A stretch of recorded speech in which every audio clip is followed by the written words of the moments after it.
you sit back here, buddy. What's going on, y'all? It's been a minute since I've been back on here. I've had a whole lot going on, and getting ready to move the gym from here to a place that's about a mile and a half down the road, but it's a storefront, popular shopping center. But anyway, something that I like to do whenever I'm teaching is teach a takedown, a guard pass, and a submission. So I want to show my favorite takedown, which I've hit more than any and all other takedown set I know combined, which is Tani otoshi, guard pass, and a submission. This is Tony. He's had about a dozen MMA fights. His brother, Will, was the last person I fought. I beat Will in like 95 seconds, but Tony knocked him out in 7. So he's got me beat on that. He literally fought his own brother, and yes, he knocked his brother the hell out in 7 seconds. But anyway, stand up, buddy. So this throw, if you can manage, like if somebody, let me slide this back a little bit. You'll give me my ankles hurt a little bit. Let's slide this back just a little bit. All right. So if, stand over to this side actually. If you're fighting and you know, and they're fighting, and you know, most of the time a redneck is going to throw a punch and a big overhand right. And if that happens, if they throw, you know, jab and the overhand right, so throw jab and then overhand right, boom, and you duck under and are able to get to this position. Even if the arm is still in, even if I have the arm still in, I can still get it. But now, come up here. Now we might stagger around a little bit. But I want my feet perpendicular, which means if his feet are pointing one way, I want mine to point so our feet will make a cross if we had lines going through them. So I'm going to pull him to me, my hands,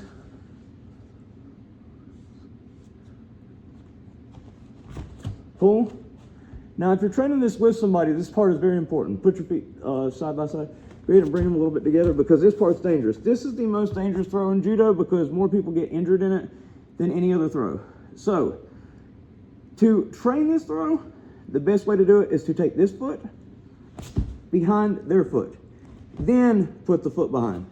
Because if I just go here, what happens a lot of times people sit on the knee and it blows people's knees out. And it looks simple. It doesn't look like a scary throw. This is the cause of more than any and all injuries in judo, jiu-jitsu, grappling. This throw is terrible. But for a street fight, it's kick ass. You're trying to break someone's leg. The hell with them. But if you're training with your buddy, don't be a dick. Do the little step. So what it's going to stand just right where you are. I'm going to do a little, you know, a little river dance right now. Step back actually. I'm going to do a little river dance right now. What it's going to look like is it's going to look like this.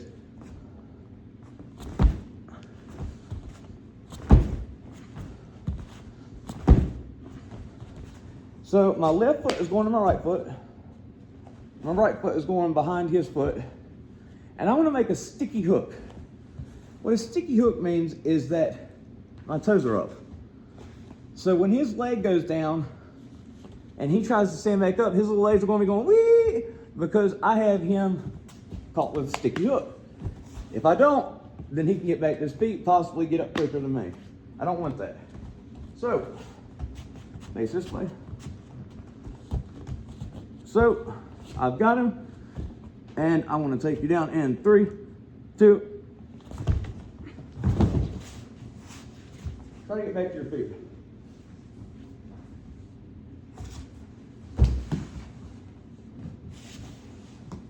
And I'm lazy dogging it right now. Not rushing. He got one foot out because he's good and he knows what he's doing. But anyway, even if he gets here, I've got a body lock. So, come this way. One more time. Stand back up. Oh, shit. Got his phone recording too. So, his feet are there. So, step. 1, 2. Roll right into side control.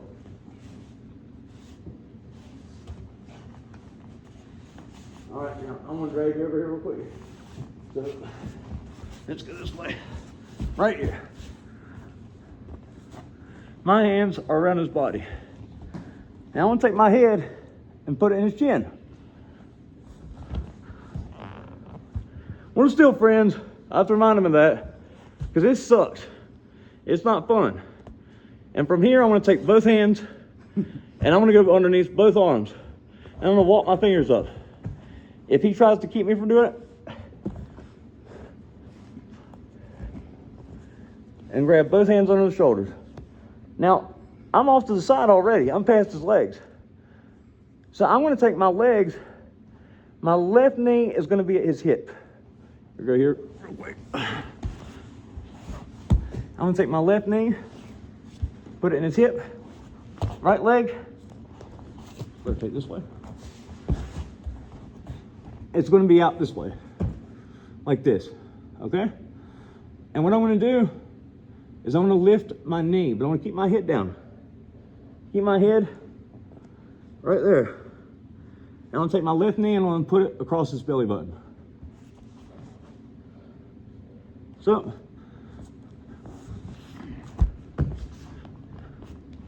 it's extremely uncomfortable, is it not? Yeah. All right. Go ahead and move a little bit.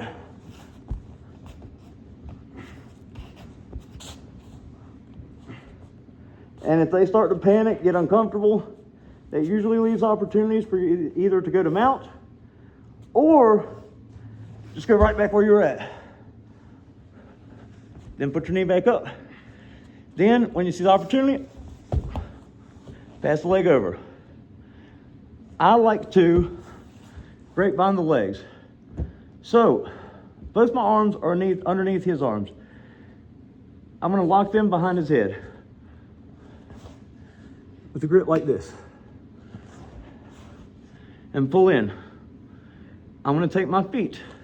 Using a sticky hook, the shoelaces of my feet are going to go through and back around to where his ankles are. And I'm gonna stretch him out to make him carry all of my weight. Go ahead and try to get up. Say the ABCs. Say the ABCs. Yeah. Say them. Say the ABCs, for real. Say the ABCs. Tony, say the ABCs. ACB. Okay. Now I can say A, B, C, D. You say them. I don't know. Yeah, so my point is, I'm calm, and if you can keep calm. See, the big thing is I've been doing this for a minute. I've been doing this for a while.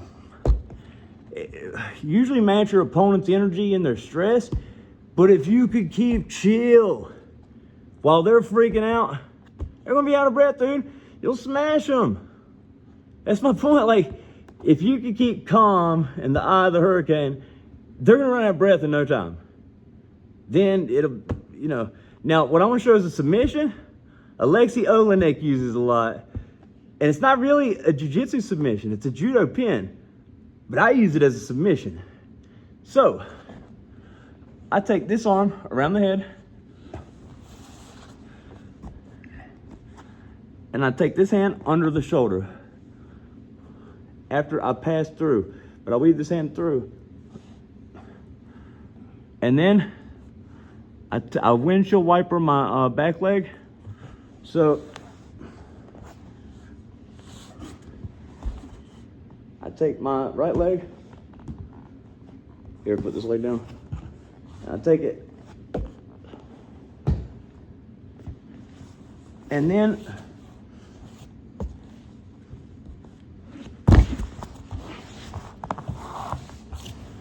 I take this hand, back of my knee. This hand, pull his tricep up. This is all about his shoulder being off the ground. If he gets his shoulder to the ground, he's probably gonna get out. I'm probably gonna take my back. My life's gonna suck then. But if I can keep his shoulder off the ground, I'm gonna make his life suck so bad. So, if I lift my butt off the ground, it's gonna amplify this by like 10. So say your ABCs, starting now. A, B, C, Try to get out.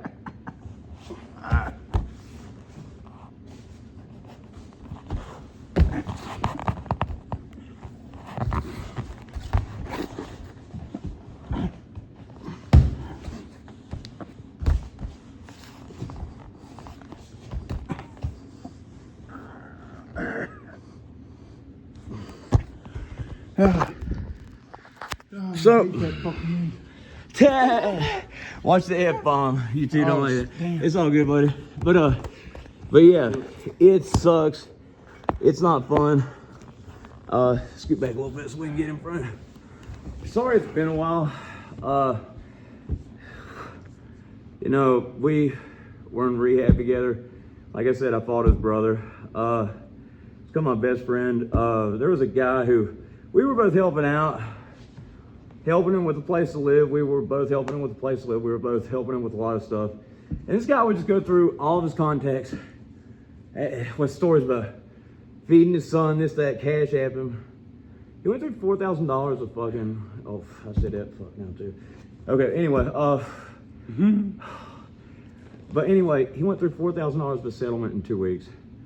And I kicked him out of the house that he was living in. We both ended up having to kick him out. He stole a TV. My family's known him since he's been a kid. I would have been inclined to put my boot up as, but more just hurt than anything. And he went around telling people that me and Tony were, you know, bullying him and all this foolish nonsense, and like he wasn't getting high. I mean, he was so obviously getting high. Whenever I cleaned out the room, the stuff was everywhere. I left my phone behind one night. You know, I've got a couple phones, a business one and then, you know, a personal one. I left the business one behind, and, you know, Tony asked if he could use it, and he was using it. Well, this guy Mario, he used it too. And I get my phone back, there's a drug dealer threatening, like sending me threatening texts and stuff. His and mine. Yeah, his name's like Bim, Grim, or one of them, you know, Hoogie Boogie and the Seven Dwarves or whatever. I mean, the nicknames people give themselves, it's crazy as hell. But anyway, it upset me because I gave this guy a place to live. I gave this guy this, I gave this guy that. We both helped him out in so many ways. And then not only does he, you know, spit in our faces like he steals my TV, but he goes around telling people that, like, I'm a prick, I did this, I did that. He's around telling people Tony's getting high. I mean, he goes around just slandering people, like, after this. And I mean, he ended up in the psych ward 5 days later, too. The thing is, he can sound like he's completely sane and sober over the phone, but we see him in person, he looks high as giraffe pussy. His pupils look like, you know, 24-inch rims with the rubber band tires. You know, the rim is the black part, the rubber band part is the colored part. You know, in person, you would know it immediately, but over the phone, you'd never believe it. And it really hit me hard, dude. Because it's one of my best friends when I was in rehab, and it's really hit me hard. It's really messed me up. It's taken me a few weeks to bounce back from. Sorry, I'm behind on sleep. You know, been doing a whole lot, and I've got the move coming up. We've got the move coming up. April 1st, we're moving to the new location. It's incredible stuff. Also, just got done training after that. You know, I'm stuck on stupid. It's like a runner's high. I love it, but I seem like, you know, Spicoli from Fast Times at Ridgemont High. You a dick. You know, I sound like I'm baked because it's just, it puts me in that state. I love it. It's what works for me. But, and you know, if you're on dope, consider trying a jiu-jitsu class or an MMA class. It's something I believe in. Worked for me for 12 and a half years till my hoe ex-fiance, who is a hoe, by the way, her nether parts look like roast beef got hit with a bazooka. You know, God bless her. I mean, that's unfortunate. I loved her anyway, though. But anyway, she left 2 weeks after my aunt had died and got married to a 22-year-old 2 weeks after that. And then I just went into a big old mess for the past year and a half, 2 years, but I'm getting it back together now. I've been working on it. I'm doing a pretty damn good job, and I'm pretty fucking proud of myself. So, you know, he's been here along the way, seen it. And, you know, I have my moments, but, you know, I think I'm a pretty good person today. And my next fight's June 28th, by the way. He should fight that day, yep. But anyway, we're going to get his channel started up, and more coming. Sorry it's been so long, but, you know, I had to come back right, too. I was so, like, space cadetted out that, like, I would hop on here talking craziness and, like, pop on live saying stupid shit. And I just had to have time for my brain to come back to, you know, wait, what was I saying? Just kidding. No, seriously, though, I really was out there for a good while, and I kind of needed a minute to let myself get back to a baseline, and I'm really tired today. Don't let this be a representation of, you know, the new me. After I get some sleep, I'll be back. But anyways, y'all have a good one.